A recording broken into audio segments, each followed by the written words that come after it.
Hello viewers, আজকে আমি আপনাদের দেখাবো গরুর মাংসের ভুনা রান্না করে। আপনারা গরুর মাংস ভুনা করতে গেলে অনেকে সমস্যা বোধ মনে করেন, অনেকে তা পারেন না। তো আপনাদের গরুর মাংস ভুনা করতে যা যা লাগবে তা হচ্ছে পেঁয়াজ বাটা, আদা বাটা, রসুন বাটা, দারচিনি, এলাচ, তেজপাতা, গোলমরিচ, কাঁচামরিচ, লবণ, পেঁয়াজ কুচিগুলো আপনারা প্রথমে গরুর মাংসগুলোকে ভালোভাবে টুকরো করে পরিমাণ মতো পিস করে এগুলোকে ধুয়ে একটা পরিষ্কার পাত্রে পানি জড়িয়ে নেবেন। তারপর তাতে পেঁয়াজ কুচি, তারপর হলুদের গুঁড়া, মরিচের গুঁড়া, লবণ, আদা, রসুন বাটা, পেঁয়াজ বাটা এগুলো মিশিয়ে ভালোভাবে মাখিয়ে নেবেন। মাখিয়ে তারপর কিছুক্ষণ রেখে দিবেন, এটাকে ম্যারিনেট বলে। আপনারা রেখে দিবেন। তারপর ওটাতে একটা কালার আসবে, ওই কালারটা আসলে তারপর আপনারা চুলায় বসিয়ে দিবেন। বসিয়ে দিয়ে তারপর কিছুক্ষণ দু একবার নেড়ে তারপর এটাকে ঢাকনা দিয়ে ঢেকে দিবেন।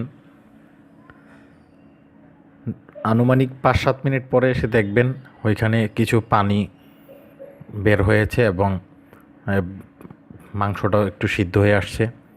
আবার একটু নাড়াচাড়া করে তারপরে পরিমাণ মতো আরেকটু মরিচের গুঁড়ো দিয়ে নেবেন,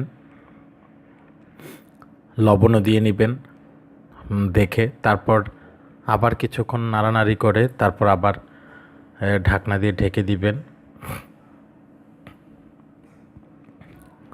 এইভাবে আবারও 10-15 মিনিট রাখার পরে আবারও একটু এসে ঢাকনা উঠিয়ে দেখবেন যে কি অবস্থা।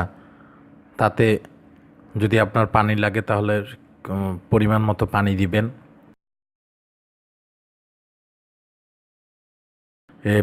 গরুর ওপরে, গরুর মাংস যেহেতু রান্না করবেন গরুর উপর ডিপেন্ড করে, কারণ ওই অনেক গরু আছে সহজে সিদ্ধ হইতে চায় না, অনেক মাংস আছে সহজে সিদ্ধ হয় না।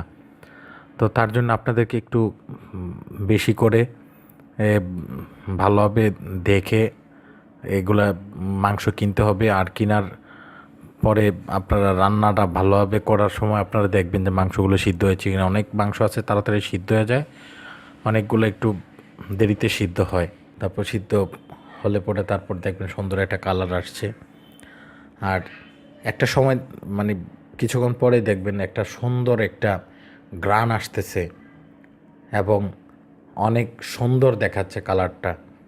আপনারা দেখতেছেন আমার এখানে যে মাংস রয়েছে এখানে কালারটা অনেক সুন্দর একটা কালার আসছে, মানে আমার এক্ষুনি খেতে মন চাচ্ছে এমন একটা মানে অবস্থা।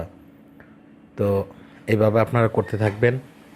করার একটা পর্যায়ে যখন আপনারা বুঝতেই পারবেন যে মাংসটা সিদ্ধ হয়ে আসছে। আর অনেকে, আমি আজকে আলু ছাড়া মাংসের ভুনা করেছি, আপনারা অনেকে আলু দিতে পছন্দ করেন, আলু দিয়ে নেবেন পরিমাণ মতো, তবে আলুর পিসগুলো একটু বড় বড় করবেন। আর মাংসটা দ্বিতীয় পর্যায়ে যখন আমি ঢাকনা উঠালাম ঠিক ওই পর্যায়ে গিয়ে আলুটা দিবেন। হ্যাঁ, আলুটা একটু ভালোভাবে হলুদ মরিচ মাখিয়ে নেবেন। তো বন্ধুরা, আমাদের এই ভিডিও টিউটোরিয়াল যদি আপনার কাছে ভালো লাগে অবশ্যই আমাদের লাইক, শেয়ার এবং কমেন্টস করে জানাবেন, আর আমাদের চ্যানেলটি সাবস্ক্রাইব করবেন প্লিজ।